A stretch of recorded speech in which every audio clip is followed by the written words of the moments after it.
Part 2 वर्ण विचार। बच्चों, बोलते समय हमारे मुंह से कुछ ध्वनियां निकलती हैं। इनकी सबसे छोटी इकाई को ही वर्ण या अक्षर कहते हैं। इनके और अधिक टुकड़े नहीं किए जा सकते। जब सभी वर्णों को क्रम से लगाया जाता है तो उनका समूह वर्णमाला कहलाता है। वर्ण के प्रकार। वर्ण दो प्रकार के होते हैं, स्वर, व्यंजन। स्वर और उसके प्रकार। ऐसे वर्ण जो स्वतंत्र रूप से बोले जाते हैं उन्हें स्वर कहते हैं। इन वर्णों को बोलने के लिए अन्य वर्णों की जरूरत नहीं होती। हिंदी वर्णमाला में 11 स्वर होते हैं। स्वरों के उच्चारण में जो समय लगता है उसके आधार पर स्वरों के 3 प्रकार होते हैं, ह्रस्व स्वर, दीर्घ स्वर, प्लुत स्वर। ह्रस्व स्वर। जिन स्वरों के उच्चारण में बहुत कम समय लगता है उन्हें ह्रस्व स्वर कहते हैं, जैसे अ, ई, उ, री। दीर्घ स्वर। जिन स्वरों के उच्चारण में ह्रस्व स्वर से अधिक समय लगता है उन्हें दीर्घ स्वर कहते हैं, जैसे आ, ई, उ, ए, ऐ, ओ, औ।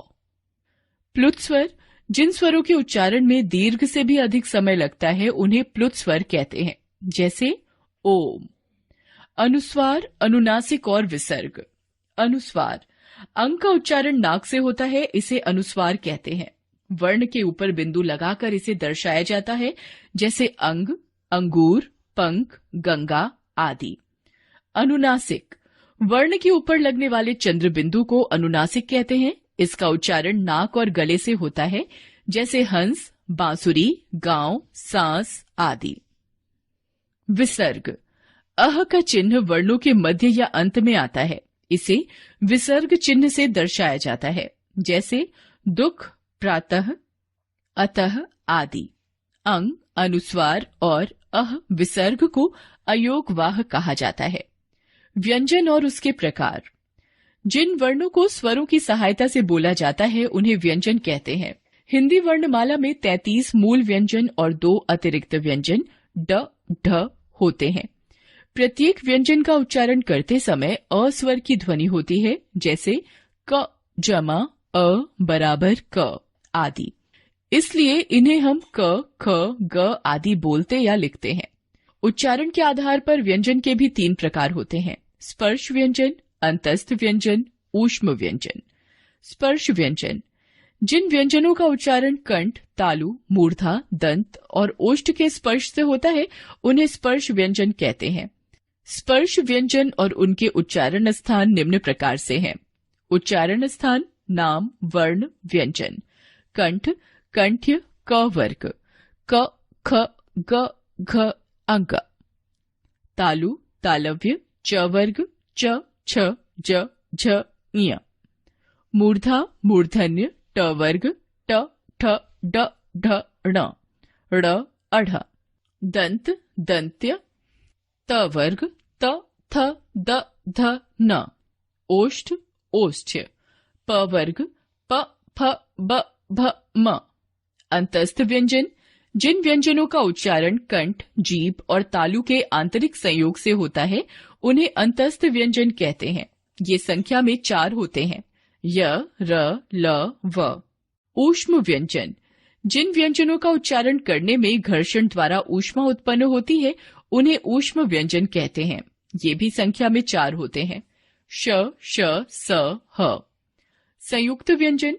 एक से अधिक व्यंजनों से मिलकर बनने वाले व्यंजन को संयुक्त व्यंजन कहते हैं। हिंदी भाषा में 4 संयुक्त व्यंजन होते हैं, क जमा श बराबर क्ष, वृक्ष, क्षण। त जमा र बराबर त्र, मित्र, चित्र। ज जमा य बराबर ज्ञ, ज्ञान, ज्ञात। श जमा र बराबर श्र, श्रम, श्रद्धा। द्वित्व व्यंजन। एक जैसे 2 व्यंजनों से मिलकर बनने वाले अक्षर को द्वित्व व्यंजन कहते हैं, जैसे ल जमा ल बराबर लल, मल्ल, बल्ला। प जमा प बराबर पप, थप्पड़, चप्पल।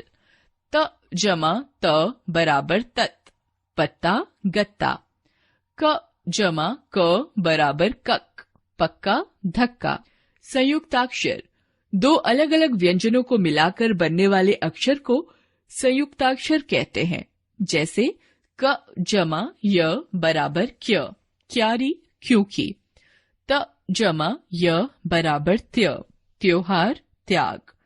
च जमा छ बराबर चच, अच्छा, इच्छा। द जमा व बराबर द्व, द्वार, विद्वान। मात्राएं। व्यंजनों के साथ स्वरों के जिस रूप का प्रयोग किया जाता है उसे मात्रा कहते हैं। हिंदी में कुल 10 मात्राएं होती हैं। आइए इनके बारे में जानें।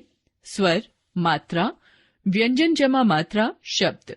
अ कोई मात्रा नहीं, छ जमा अ बराबर छ, छल। आ की मात्रा, म जमा आ की मात्रा बराबर मा, मान। ई की मात्रा, स जमा ई की मात्रा बराबर सी, सिल। ई की मात्रा, त जमा ई की मात्रा बराबर ती, तीर। उ की मात्रा, क जमा उ की मात्रा बराबर कु, कुल। उ की मात्रा, च जमा उ की मात्रा बराबर चू, चूक। री की मात्रा, प जमा री की मात्रा बराबर प्री, पृथ्वी। ए की मात्रा, स जमा ए की मात्रा बराबर से, सेब। ऐ की मात्रा, द जमा ऐ की मात्रा बराबर दै, दैनिक। ओ की मात्रा, प जमा ओ की मात्रा बराबर पो, पोटली। ओ की मात्रा, ग जमा ओ की मात्रा बराबर गौ, गौरव। र के रूप। बच्चों, वर्णमाला में र एक ऐसा वर्ण होता है जिनका मुख्यतः 3 प्रकार से प्रयोग किया जाता है। आइए र के तीनों रूपों के बारे में जानें। र के इस रूप का प्रयोग तब किया जाता है जब र स्वर रहित होता है। इसे अगले वर्ण के ऊपर लगाते हैं, जैसे वर्षा, मर्ज, दर्जी, कर्म आदि। जब र वर्ण किसी स्वर रहित व्यंजन के बाद आता है तब उस व्यंजन की खड़ी पाई के साथ र के पदेन रूप का प्रयोग किया जाता है, जैसे प्रण, क्रम, चक्र, ध्रुव आदि। स्वर रहित ट और ड के साथ र के पदेन रूप का प्रयोग इस चिन्ह के रूप में किया जाता है, जैसे ट्रक, राष्ट्र, ट्रेन, ड्रम आदि। आपने सीखा, वर्णों के समूह को वर्णमाला कहते हैं। वर्ण 2 प्रकार के होते हैं, स्वर और व्यंजन।